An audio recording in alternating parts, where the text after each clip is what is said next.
So let's do this education piece. Let's start out with introducing yourself to the world and who you are, and thank you for coming on visit with me.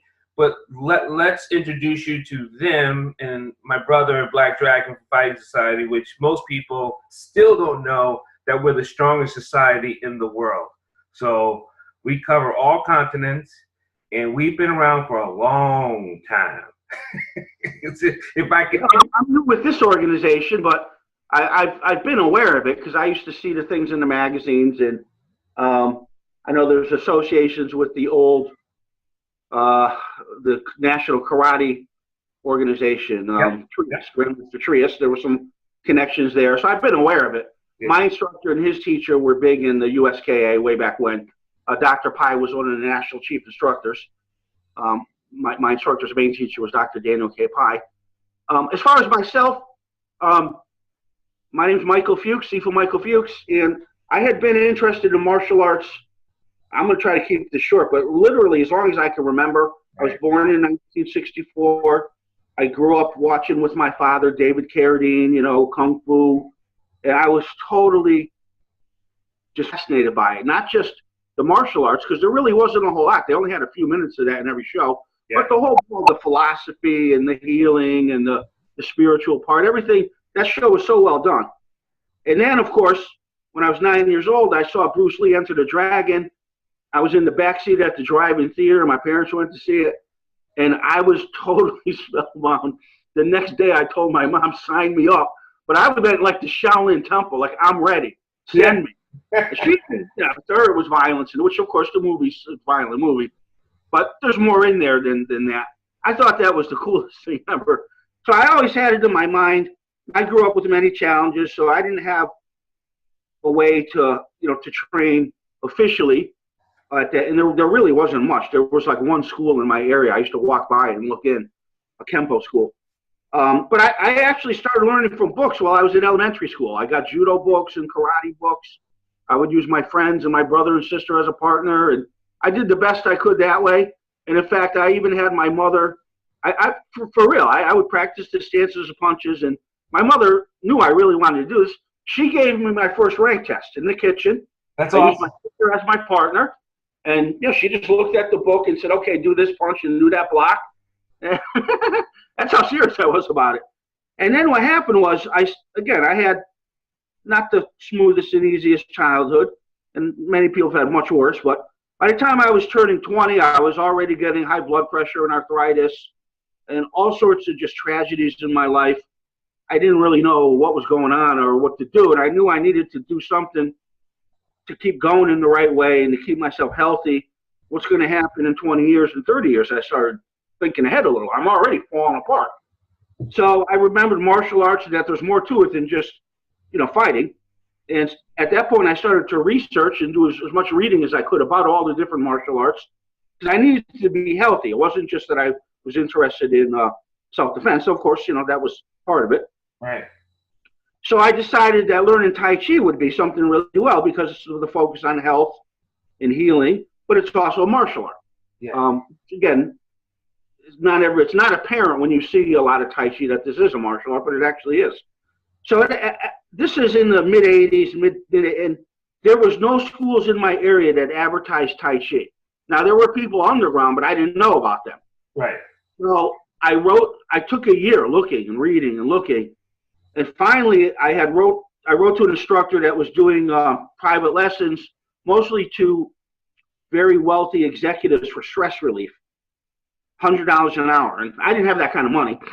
But she recommended this school, the White Lotus Kung Fu Center.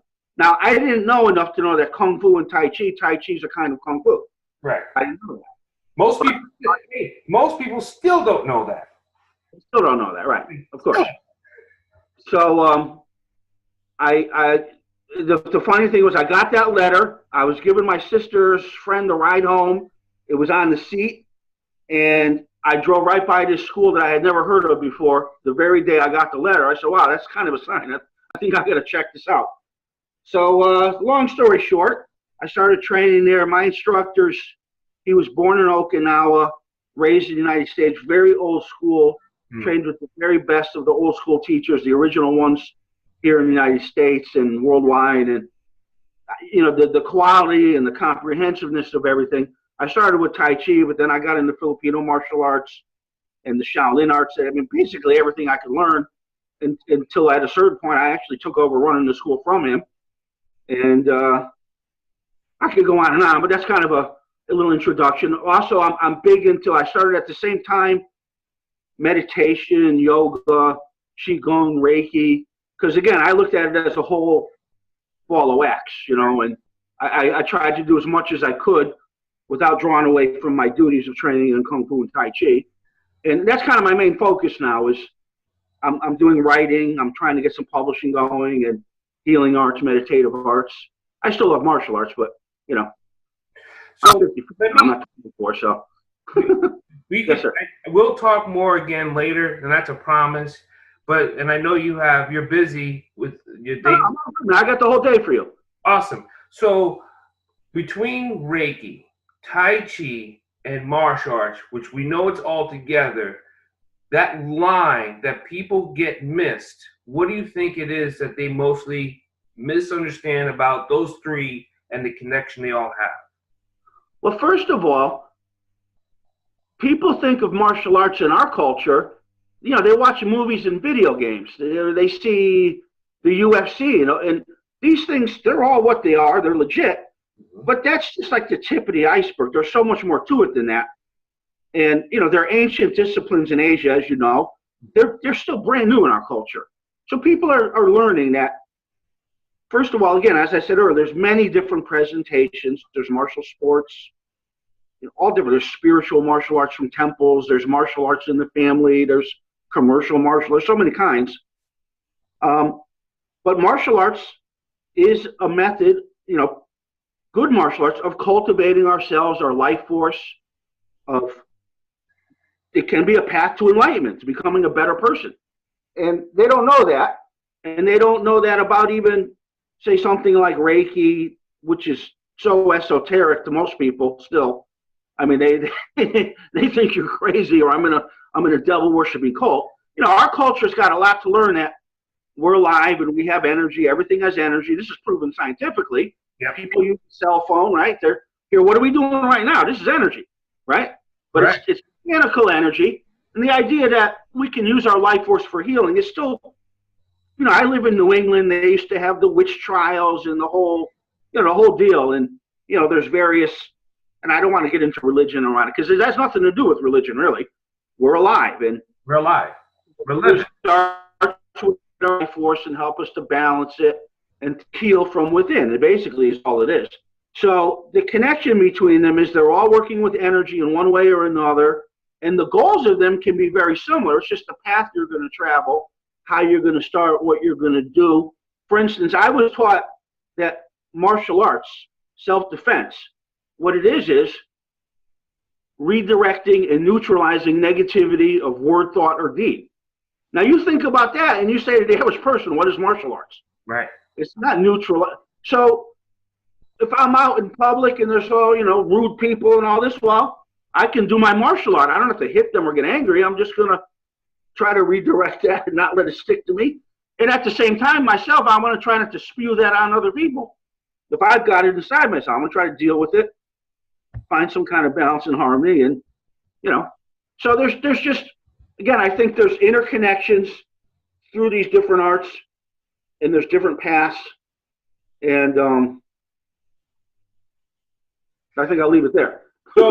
So when teachers say they want to teach Tai Chi, now I'm going to specifically talk to these Tai Chi supposedly teachers out there who are learning it through wherever medium they're learning it in.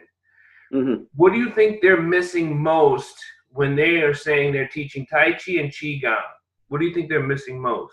That's hard to say because there's so many different approaches now, and you'd have to find out where that person is coming from. I mean, I would say, number one, you want to learn from a person, a live person, as much as possible. If that's once a month, every 2 weeks, ideally it's daily, or I used to go 5-6 days, as much as I could. You want to interact with someone who has the skill and the energy and the knowledge Video and internet is a very, very poor substitute. Yeah. That's good for support. If you're learning from a teacher, you have that as a support. But now, again, you may live in a place, maybe there's no teacher. Well, okay, that's something you can do. But you really, because there's more transmitted, there's an art of energy. And you're going to get feedback from a teacher in person you can't really get from an internet or anything. So, I mean, it's a great tool. I mean, look what we're doing, right? This is a great tool. Yeah. But I would say find a good, I always recommend for people that are new, regardless of the art, just find the best teacher in your area. And go for whatever it may not be what you think you want to learn, but if they're the greatest judo teacher in the world, learn from them, and then you can go learn Taichi later. Yeah. You know. Yeah. So, but as far as Taichi, I would say, you know, again, keep an open mind. Try to find good people that have learned from other people. You know, lineage is a good thing, and lineage can be a bad thing because it may be made up, or they may worship the lineage and they don't really practice or anything. Who knows? You know. So a lineage is a good thing, but you want people that really are training, they're sincere, they're humble. And again, also match your goals with what they're teaching. If you really want to go to tournaments, then you need to find someone that does Tai Chi that way. Right. If you're looking to be healthy, you need a teacher that knows about that. You know, if you want the whole ball of wax, well, then you're going to have to look for someone that can do all that. One of the things I think most people get missed when they're learning QiGong or Tai Chi is that I don't think they concentrate enough on the breath action of the movement. Yes. In fact, let me that's something I was thinking about. Let me give you, I'll give you from my own personal experience. Right. Many years ago, when I was a new student, I was like a new assistant instructor. A friend of mine who was really also a student at the school, we were really into Tai Chi and all these and stuff. We wanted to learn everything, you know. There was a lecture at a local university here by a very famous Chinese feng shui master who also happened to be the head of a rare sect of Tantric Buddhism. His name was Professor Lin Yun. Maybe you've heard of him. Anyway, Professor Lin Yun is Black Sect Tantric Buddhism, which is a rare kind of Chinese Buddhism. Excuse me. Anyway, he was a feng shui master and a spiritual master. So he was going to give a lecture. They had translators. We went to the college. They had a big auditorium. Now, everyone there, besides myself and my friend, they were Chinese feng shui practitioners. They were all men in their mid-50s, maybe, looked like they had the same suit. And here we were like, you know, young hippie dudes, you know. And so the guy next to us started asking us, oh, you know, how did you get here? Why are you here? We said, oh, we do Tai Chi. Well, this is the first thing he said. You do Tai Chi? He said, yeah. Do you know how to breathe? It's the first thing he said. And yes, you're right, because my instructor from moment one, breathing, all different kinds of breathing, everything breathing. and really simple, just breathe and breathe. He would even say, you know, you can throw around all this terminology and all this. Right. But he'd say, are you really breathing? Are you really breathing? So yes, the breath is so important. Other Asian teachers I've met, they've put it in a simple way. When we're born, there's the breath in our life. There's the breath. When we're dead, the breath leaves us. The breath is totally synonymous with our life force. Yeah. And it influences everything and can do so much. That's why I say I'm a beginner. I mean, man, I mean, there's so much and so far to go. And I've met people that have tremendous skills and they're so humble. So yeah, but the breathing needs to be so investigated. I would just practice one movement over and over for hours. That's right. And breathe out. Yeah. That's it. I'm not trying to learn a million things. I'm trying to learn about a million things about this one thing. Right. and you can't get bored. I still do. This is one of the first exercises. I'm still learning this exercise. Yeah. Yeah. And some of the things about breath, and breath is vibration. Vibration is the signal. Vibration is the resoundance of what we have in our body. So that's probably the one thing I talked to a yoga teacher. I'm like, so what breath movement are you doing with your movements? They're like, they look at me like I have 6 heads. And I'm like, okay. And you know what it is? See, and it's not just here, okay? Because the Asians too, they like business too, you know? Yeah. Some of the greatest business people in the arts are Asian. It's not just here. You know, they learned real fast about this, right? But and I'm not trying to, you know, say anything, you know. Right. We're all people as far as I'm concerned, and we're practitioners. But there's no way to mass produce breathing and meditation in real QiGong. It cannot be. So if you want to try to get rich and teach 1 million people, if you're going to do it the real way, it's not going to be easy. Whereas if you just want to teach a bunch of movements and stuff and, you know, here's a diploma, well, fine, you know. Right. But, so, yeah, the breathing gets left out and the whole meditation. And also, not everyone's interested in that. They might just want something more superficial, which is fine, too. Right. I like to think, you know, in Asia, people know, you know, okay, there's this kind of Taichi and maybe there's that kind of Taichi, and I don't really want to do that one. That's too much for me. I just want to do some of this. Whereas, again, here, people are not at that level where they even really know, you know, it's the difference. Like, for instance, everyone knows McDonald's, no offense to Ronald, maybe this isn't the healthiest food. You know, they might eat it, but they know, you know, whereas, you understand what I'm saying, the analogy, you know? Yeah. We're not at the level yet in our culture where they know the difference between these things. But yes, breathing is a very key thing in so many ways. So some of the benefits we know of Taichi, and people can read about it all day long and all the time about the health and what it does for stress, what it does for the blood, what it does for everything. And yet we have a hard time getting our civilization to look at health and life together. Why is that? Well, that's a big question. Let's see. I mean, that's a really big question. You know, it has to do with our whole civilization, and medicine has been turned into a business, and there's so many things.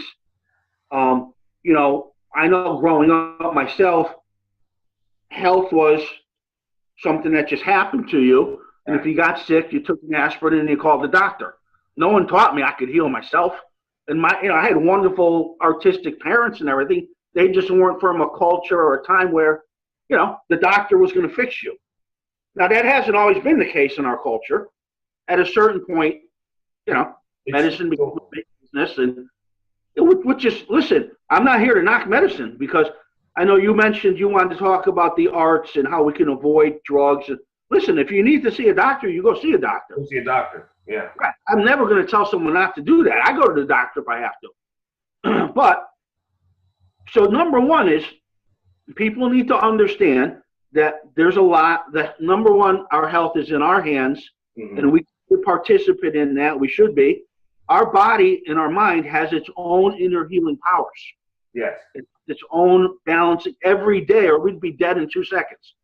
So we don't need to be a master of QiGong, just like you don't need to be a master chef to make good, healthy food. You just need to know a little bit, and then you do it. So if you have a good teacher and you practice a little bit, ideally daily, it really goes a long way to promoting health and longevity. You don't need to be some great expert. So, no, some people maybe will be, but, you know, it's just learn some good things and you do it. Just like try to eat healthy food and get some exercise, which could just be going for a walk. It's natural. Go for a walk, eat good food. So to get back to your question, people need to know, number one, they can do this. You can be part of your own health promotion and health and wellness program, and in fact, you're number one. We're number one.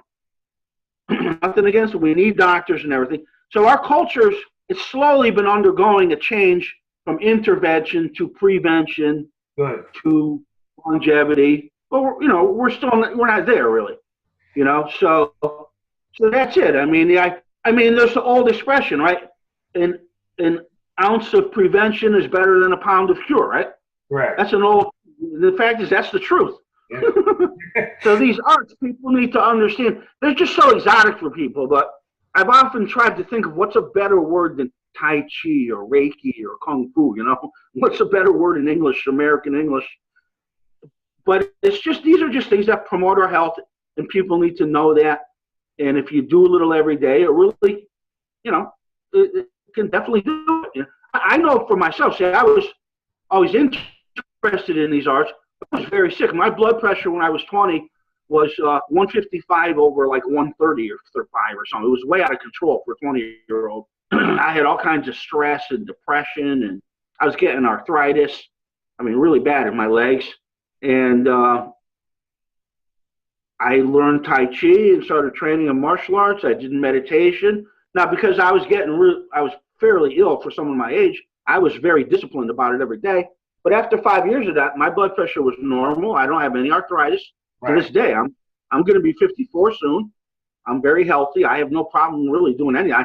I'm trying to lose some weight right now, but I mean, I'm basically very healthy, for a guy my age. So, well, yeah.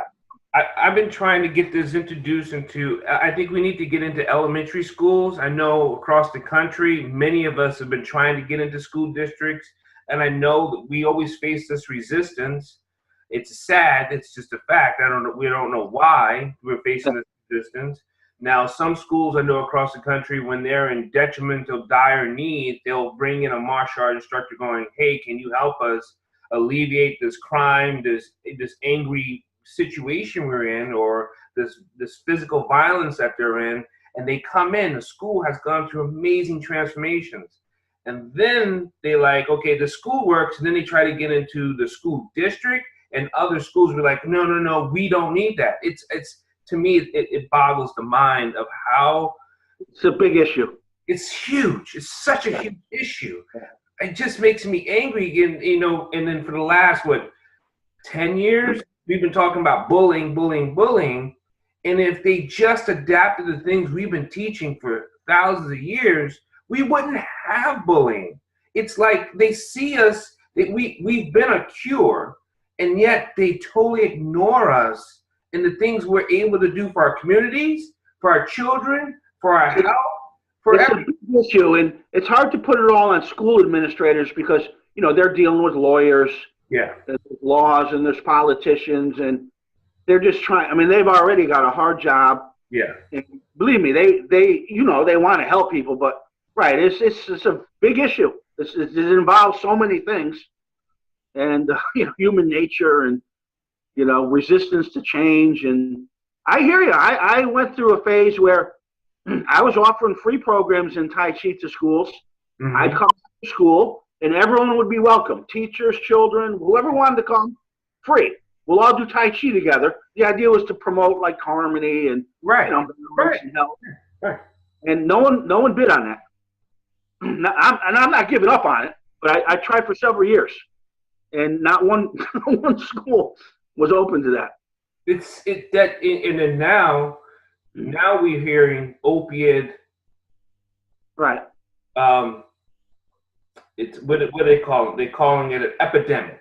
Oh yeah. Okay.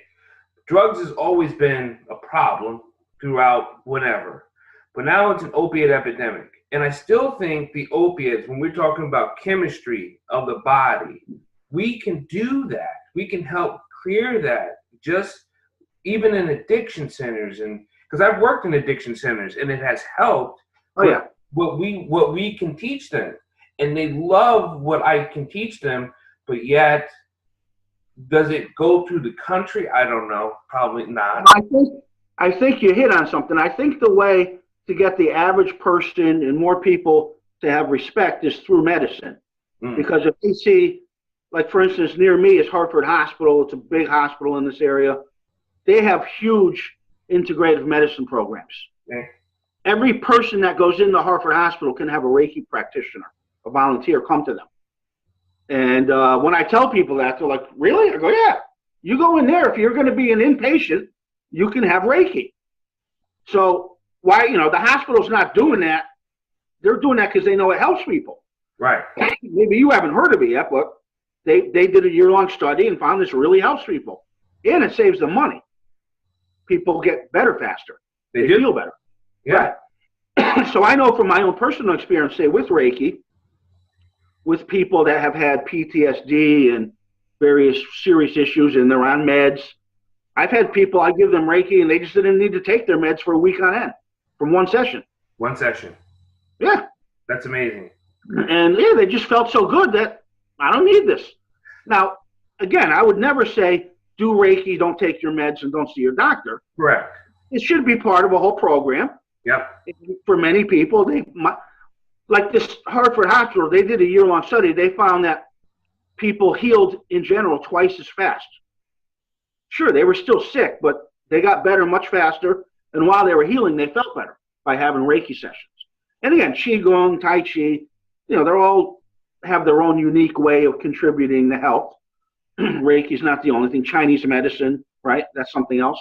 Right, because we know Reiki works with the vibration of the body, which helps heal the cells. So we know that helps with what Reiki does, quite simply, is it helps the body's own inner healing powers work better. I like to compare it to a super tonic. Yeah. You take this thing and you're just going to start, whatever's already happening inside you to make you healthy and balanced works better. It's invisible, but it's like a tonic or a vitamin or something. It's very natural. It's not diagnostic, very safe. No. It's really something. It's a wonderful thing. So, yeah. How long have you been doing Reiki yourself now? 20 years or so, a little over 20 years. Okay. Do you actually offer your Reiki classes between your different levels, or you just do, would you like to do that also, teach it? Yeah, I have right, there's different levels. Also, people can just have Reiki healing sessions. Right. Because of my background is a little unusual, I also trained with Dr. Meng Ji, the Bando Grandmaster. Yep. Just tremendous healing arts and spiritual arts knowledge. He specifically taught me things from his tradition and his knowledge to give me kind of a unique Reiki system. So I can train ranked beginners in the basics of Reiki, or people who have been doing Reiki for years. I have things I can share with them. I have a book that I've written that we're working on getting published. So yeah, so there's, right, but typically with Reiki, it's very simple. There's beginner level, then there's, for someone who wants to learn more, there's a teacher level. Unfortunately, it's become, like everything else, very commoditized. People say, well, just go to this website and bam, you're a Reiki master. You read the website, right? And which is, ridiculous. But and some of them, they mean well. They think they believe in magic, maybe, or something. I mean, I'm all for magic. Life's a miracle, brother. Yeah. But you might have to train a little too, to really learn something. So it's a simple art, but it doesn't mean that it's like that. It's a simple art. Doesn't mean it's simple. Doesn't mean don't be a fool. That's all I'm going to say. That's right. What's the old saying? A fool and his money are easily parted. It's don't be a fool, I mean, anyway, I don't want to get into that too much. But yeah, it's become very commercialized. And, the old days of learning Reiki was you'd go to the teacher and you'd meditate. Even though it's not like Tai Chi. It's not that hard No. to learn. To master is different. It's very different. Master means I'm a self-realized enlightened person. So you tell me that's easy. That's not easy. But just the skill of it is very natural and inborn, is what it is. Right. It becomes activated. It's not like anything else I've learned. Very unusual. But you still, you want to practice and learn and train. And there's skills involved. And there's methods and exercises you learn. So, it's simple, but still there's things to learn. Making a grilled cheese isn't a 10-course meal. But you still, ideally someone show you how to make it well, Someone get a hold of you if they want to ask you more questions about your teaching, and so okay. I have a website. Yeah. So they can look at that. It's got a lot of good info, but it's still in development. But that's butterfly-chi QI, butterfly-chi.com. I've got a lot of stuff on Facebook. I have pages, and then just my name, Michael Fuchs. You see me there. And I'm very happy to talk to people and network. Those would be the two main ways. I have videos on YouTube, but they're all self-produced at this point. I'm working at, like I say, publishing. I was very lucky to be signed by a top literary agent. I have one book that's out now with various publishers. Fingers crossed, I hear something good soon. I have more books, another book ready to go on Reiki, and more books planned. So hopefully you can go get my book soon. But Facebook is a great way to connect with me. And again, you can look at the website, and there's info there too. Brother Michael, we're going to keep doing more of this, and it's been a blessing. And I know that we need great teachers like yourself to keep teaching other teachers. Like, that's what I've been trying to do. That's why I put together these forums, so we can help the students out there who just want to get the piece of information so they can do just a little bit more of their education. So I think that's awesome.